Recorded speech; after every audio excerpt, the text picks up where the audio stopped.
Hey there, Fellowship family. Welcome to your one-stop shop for all things church life. My name is Mark Francis, once again your host for today. And you get two voices today. You have my voice and you have the voice of Scott Santmier, pastor of Local Outreach. How are you? Appreciate it. Well, this is a quick kind of, I almost call it an addendum or an epilogue to last week. We had the Fellowship family meeting, formerly known as the congregational meeting, where we gave several updates of the family ministry, discipleship, finance, a little global church recap. And there's other ministries that have things to say. And, we get short on time. And, people like to hang out and eat desserts. Of course. And so, therefore, let's use this as an opportunity to hear from you, Scott, as we get a chance to dive into what we're doing in our community. So let's just start with, once again, kind of how you view your role, like being local outreach. What does that mean to you and how you serve our community? Yeah. So it was fun during our global church week. Got to meet with a number of those global church partners and talk about local outreach. And the best way to describe it to them is that we have basically four buckets that we kind of put local outreach in. And the first is our relationship with local partners. And those local partners are ministries and organizations that we're not going to recreate, but we can come alongside them with volunteers and with funding and support in different ways to move those ministries forward. The other is our partnership that we have with Winchester Public Schools through mentoring. And then our third bucket would be the personal local outreach, that those people that call FBC their home live next to neighbors, work next to people in different cubicles, have family members who've not heard who Christ is. So how are they reaching out, and how do we resource them? Building bridges concept. Our building bridges concept. Yep. And then fourth would be looking at church planning. So that's kind of a much bigger but different bucket. Well, let's try to touch on all those if we can today. So let's start in that first bucket. These are organizations. These are partnerships we have with people in town that are really helping the community in a broad perspective. Some of them have more religious and spiritual overtones than others. They do. But let's just go down the list. Let's start. I'm familiar with this most recent one because we did a banquet for them less than a couple weeks ago. Yeah. And it's ABBA-Care. And they so just run down kind of what that ministry is and give us an update of how we partner with them. Yeah. So ABBA-Care has been in partnership with FBC since its very beginnings. So there's never been a time when ABBA-Care wasn't a part of what FBC was doing. So that's, I would say, one of our longest and most enduring partnerships. And their whole focus is on women who are in need of help during a pregnancy. And they have expanded those types of helps. From their very beginnings, it was much more of we want to come alongside you and pray for you and understand where you're coming from, especially if they were abortion-minded, all the way up to today where they've become a full medical facility with amazing abilities to essentially be a pregnancy center. They're doing ultrasounds. They're doing everything. They have delivering a medical children. team. But it goes beyond that because they're actually providing just almost a level of care that goes beyond just the physical. Yeah. They are providing some support, whether it be financial, whether it be just items that you would need as a underserved, underprivileged young mother.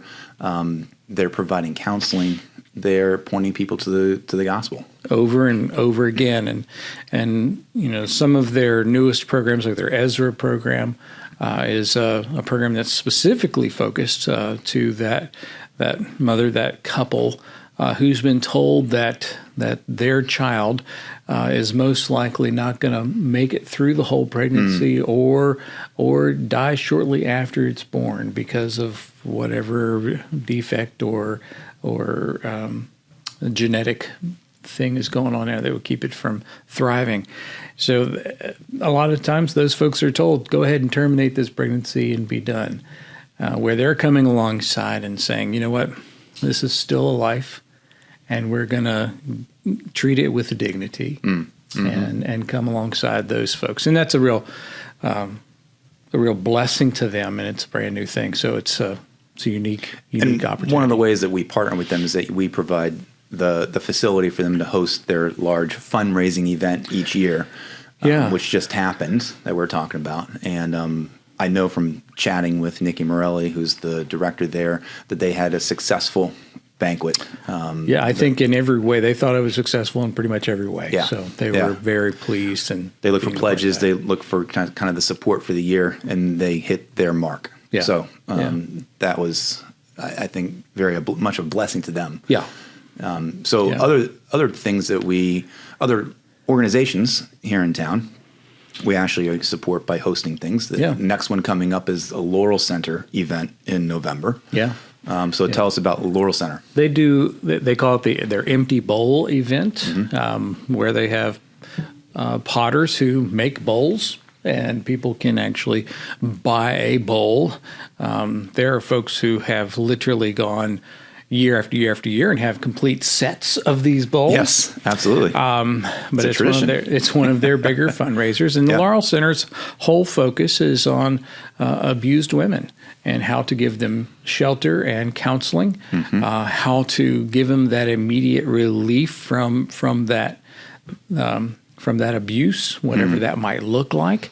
So they have a lot of unique things set up around, and they help those women to figure out what their next best steps are. Is that moving out of the area? Is that maybe it's just being able to step back for a month or two from that relationship and see how they can go about healing that thing. So those are ways they go about that. They're not inherently they're not a Christian organization, right?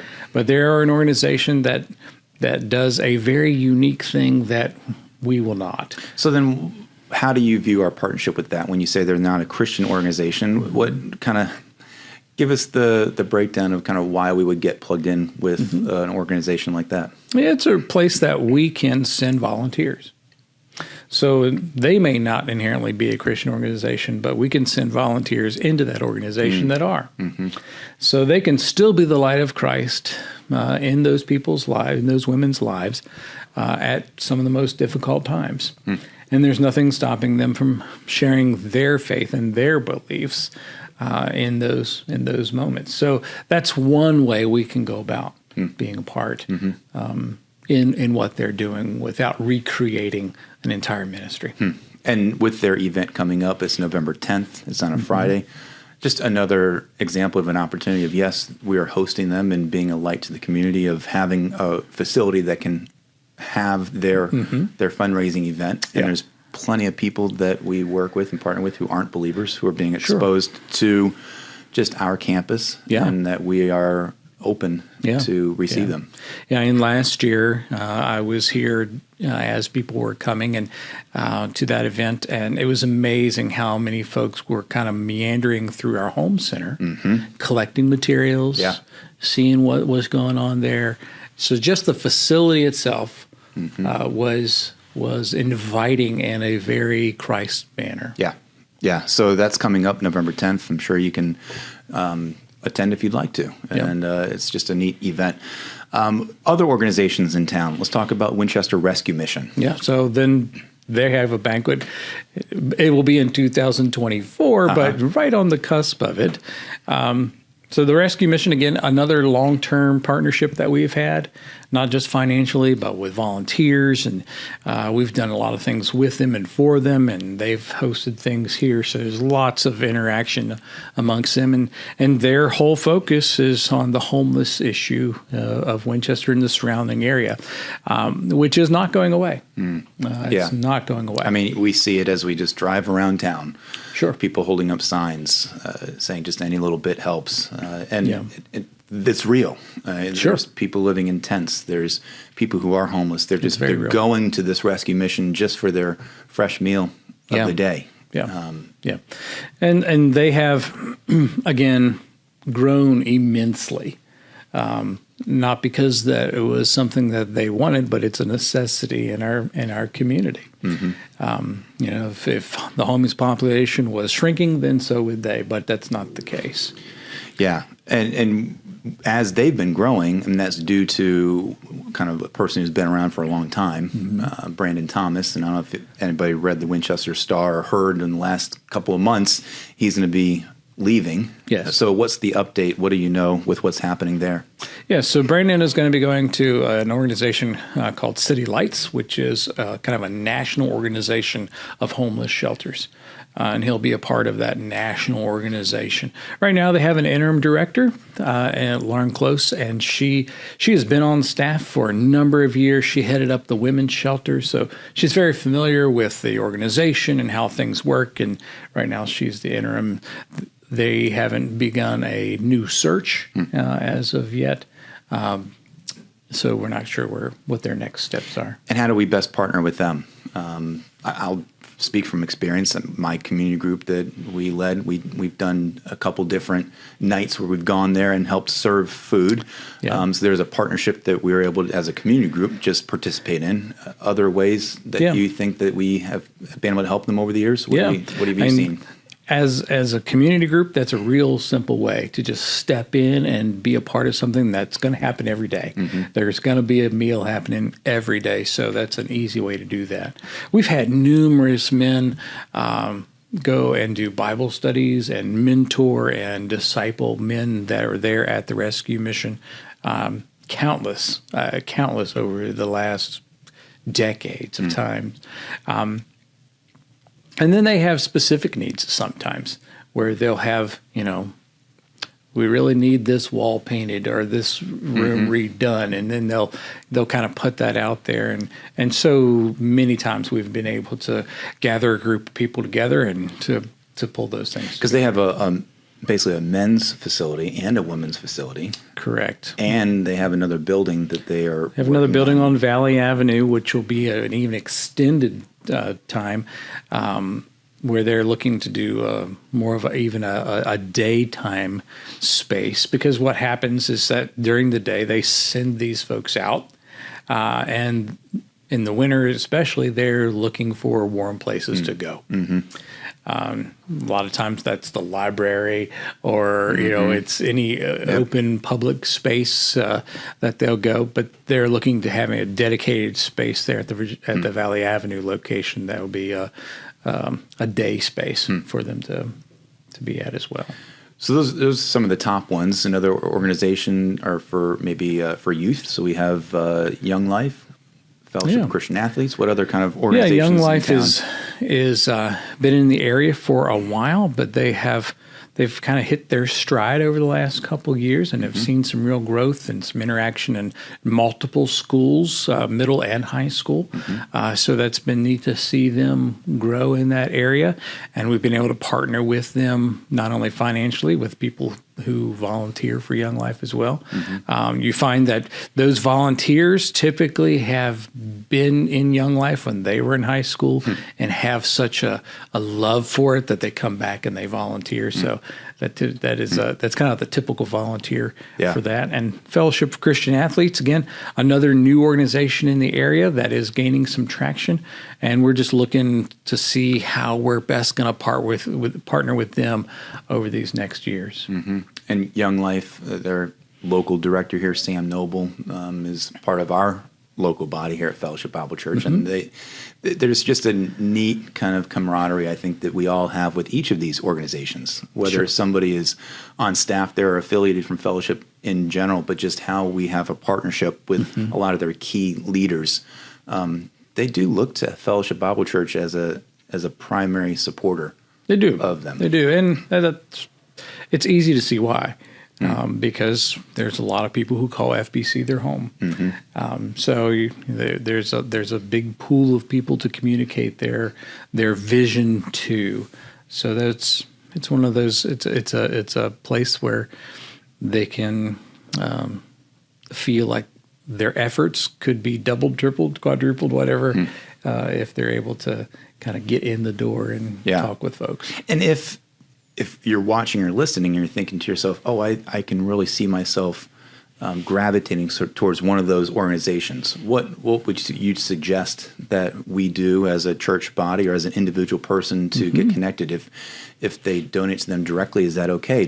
Should they contribute to FBC for us to send out? Like, how do you work with these organizations from just FBC staff perspective? Yeah, from an individual who's out there thinking, oh, I'd like to be a part of that in some way. Take some time and think and pray through where God would have you serve.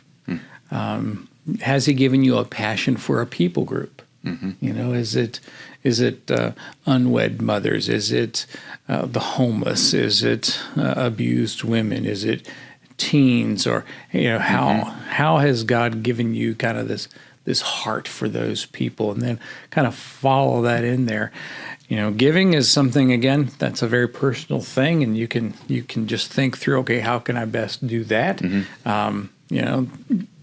Every organization we deal with is always looking for monthly donors. That's kind of the gold standard is monthly donors. And if that's something that you would like to be a part of, then contact them directly. I'm sure they will be glad to help you figure that out. Exactly. That's hence why they do these fundraising events each year to attract us to. They're looking for monthly investors, and then if that leads you even deeper into how you can best volunteer or come alongside, maybe even from doing things outside of their normal, because there are folks who help out by contacting donors and doing mailers. They may not have direct contact with the population that they're working with, but there's a lot of other ways they can be a part too. That's a lot in just one big overview for what you called bucket number one. Bucket number one. Is that so? We're not going to take that much time for the other buckets, but let's just go through and move on to this bucket two. Redefine that for us and what's happening. Yeah, that's the mentoring partnership that we have with Winchester Public Schools, and we've been doing that for 7 years now, where we have come to the school system with volunteers who mentor just one child. They have one child they mentor 1 hour a week through the school year. Our hope is that they follow those along year after year after year. We have our longest to date is 6 years. So this mentee started when she was in the 3rd grade, and now she's in the 9th grade, and she's had the same mentor for 6 years.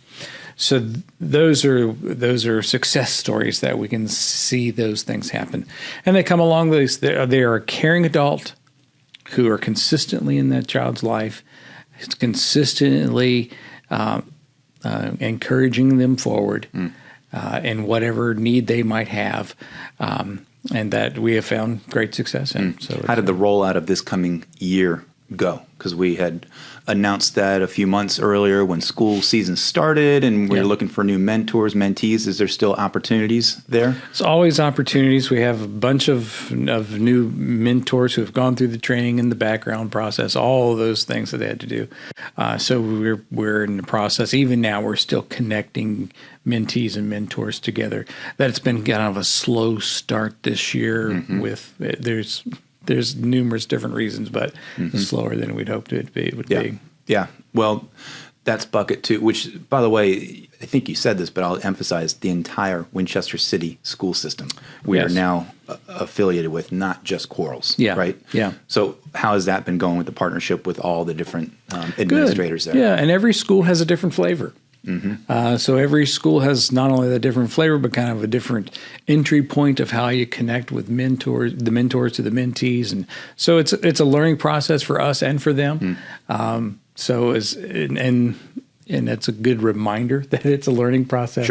That it doesn't just happen overnight. It's a slow partnership. Yeah, I mean, we're talking about working with city governmental administrative people that are going to be a little hesitant to allow a church to come in those doors.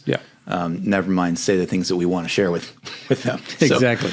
So it's going to be a slow process, but God has been opening doors over these years. Yeah, and it's been a wonderful thing to see those doors open. and we're just being faithful to walk through them as they open and not try to kick them down, but to just be faithful in that forward process. Yeah. So it's been good. Bucket number 3, you mentioned of just kind of like talking to your neighbors and your coworkers and how can we individually reach out into the community. Well, there's Halloween coming up. It is. And so walk us through what can Halloween present itself as an opportunity, which we've done for years now. Light up the night. Light up the night. And it is really as simple as leaving your light on. It's real easy for Christ's followers to shun Halloween because it has such an evil connotation and they want to push it back. But our hope is that we can redeem it. That we really can redeem it and make it a night of light and not of darkness. And by doing that, we just make ourselves available. We leave that light on. We give the best candy. We have here at FBC, we have tracts for people to hand out with that. But we encourage them to make it a small little event in your yard that your neighbors and their kids can come over to enjoy, and that you have opportunity to talk with them and to build relationships and to just say, you know what, we want to have fun tonight with you, and we want to come alongside you, not just tonight, but for our whole lives together as we live across the street or down the corner from each other. We want to invest in you. Building those relationships, building the bridges for with intentionality, right? Sure. With the purpose of saying, okay, what do you know about God? Yeah. Ask those key questions. You know, if you were to die tonight, what would happen? I mean, I don't know if you go directly with that on Halloween, but you know what? Like, you never know. It might be the one, you know, or simply by asking them things about themselves, getting a little background on kind of knowing where they come from and that gives you a lot of perspective on what they think about God. Yeah. You know, have they had good church experiences or did they have a really bad church experience at some point that turned them away? Yeah. Yeah. That kind of information is just helpful to know how to best approach someone. Well, then the biggest outreach event of the year that we do at Fellowship Bible Church is right on the heels of that. Yeah. I don't know if we throw this in the bucket number 3 category or not. It is. But this is Follow the Star. So what's the latest with Follow the Star right now? Give us an update on what the church needs to know. Yeah, so Follow the Star, again, will be here on the property of FBC. There's most likely not a likelihood that we would ever go back to the battlefield. So if anybody's wondering if we'd ever go back to the battlefield, the answer is no. And why would you say that? Just curious. There are a couple things. If you've driven by Creekside, you probably noticed that they've been building townhouses behind it. Yep. Where we used to park hundreds of cars. So that would make it a difficult thing right off the bat, would be parking. And the hilly terrain. The hilly terrain, setup is easier here. There's just a lot of things. And when we came here to this, we didn't lose any people. Right. So we didn't lose any numbers. So there wasn't a need. And there's the benefit of at least exposing people to our campus. Of this is an address and a location of where the event is, and this is where we gather for our corporate gatherings in the weekend. So they've already driven here once. Yeah. How hard is it for them to drive again? So, Follow the Star is the way that we promote the extraordinary hope we have in Christ to our community. And it is something that we can do as a whole body. And we do. It takes about 500 volunteers to make Follow the Star work. And over the course of 2 nights, we'll see 6,000 to 7,000-ish people walk through and hear the story of Christ's birth and up through the cross. And through that whole opportunity, they hear the gospel sprinkled through the whole time. So over these next several weeks, you're going to be hearing announcements and updates of how you can get plugged in. It starts with prayer. It continues to say, okay, where and how can you serve? And then who would you invite if you're going to attend yourself?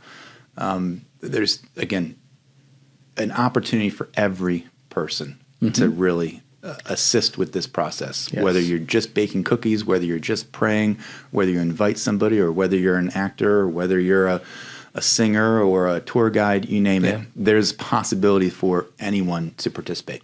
Yeah. Yeah, and one of the things that we're adding into this year is it's called a group leader. So a group leader would be somebody who, as we're forming groups to go on these walks, that group leader comes with them at the very beginning, and then they're the ones who are interacting with folks and answering questions about the church. They will follow them through the entire walk through and all the way into the tent, and they become their personal leader through the time to build that relationship over. So they're not being handed off, because typically you're handed off from one person to the next person to the next person to the next person. So this way they'll have one person who is with them the whole time. That's helpful. That's and we're still associated and going to participate in the Christmas parade. We'll be doing the parade as well. Yeah. Every year we have been doing that. It's a great opportunity for us, not just as a publicity thing, but we are promoting the gospel as we go along. So, as opposed to many other things that are being promoted at that parade. Yes. Right? Well, that's bucket 3 of just a couple of events happening here at the church in a nutshell. But still, I would continue to go back to that building bridges focus that we did several months ago now, and look at some of the content that was presented there back earlier this year, and just rethink, okay, where do I fit with my relationships with my neighbors or my coworkers, and is there an intentionality that I can have for those opportunities to share Christ with someone? The people that you live, work, and play with. Exactly. Bucket 4. Bucket 4 is church planning. Any updates with that? So that's our newest inroad. FBC over the last 7 years has planted 2 different churches, one being a Hispanic church that was born out of our partnership with Quarles and in that neighborhood. And then the other is FBC Shenandoah, which is in Woodstock, which was born out of a large number of folks who were driving to Winchester to come to church, driving from Shenandoah County, coming north. Their neighbors weren't going to come with them to church, so we went there. It was really the intent. Which is big success. I mean, I would say with starting with Dondon Hartog, then going to Dennis McNutt, and the growth that church has seen over the years. It's amazing to see how God has worked and used those people, and they are seeing amazing amounts of folks coming from the community, and that's just a really neat thing to watch, and to have been able to see that at the front. Both of those church plants were completely different. Right. We could not duplicate them ever again, but it doesn't mean that we shouldn't continue thinking about how to plant churches. So what eyes do we have of locations or areas that we feel like, okay, God is leading us? Yeah. So the elders and I, our thought is, okay, how do we plan better? How do we plan better? How do we train better? How do we do those things better? So we're going to back up a little bit and do some learning first. We're partnering with a group called Fellowship Associates. Fellowship Associates is the church planting arm of Fellowship Bible Church in Little Rock. So we're going to partner with them over the course of the next year and learn everything that they have learned in the last 25 years. Right. Don't necessarily reinvent the wheel. Not going to reinvent the wheel.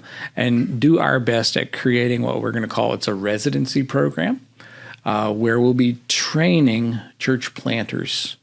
And as those church planters are being trained, inviting the people of FBC to maybe go with them to wherever that is.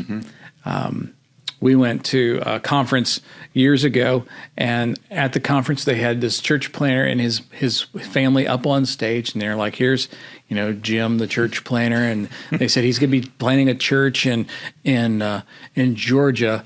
Who would like to join him? Right after the service, we're going to have a meeting up in room whatever, and if you'd like to hear more about it, that'd be the place to go. So I decided I wanted to see what that was going to look like. And so there were about 100 people. Wow. Who went to this meeting. Wow. when they planted that church, there was 20, 25 families that moved with them to plant that church. And I just thought, what a picture of God sending people with the gospel into places that needed to hear the gospel. So that's our hope, is that as we begin to train better, that God will open doors of places that he'll want us to go. And whether they're just across town or across the state, or maybe they're much farther away, we don't know. We're going to be open to that.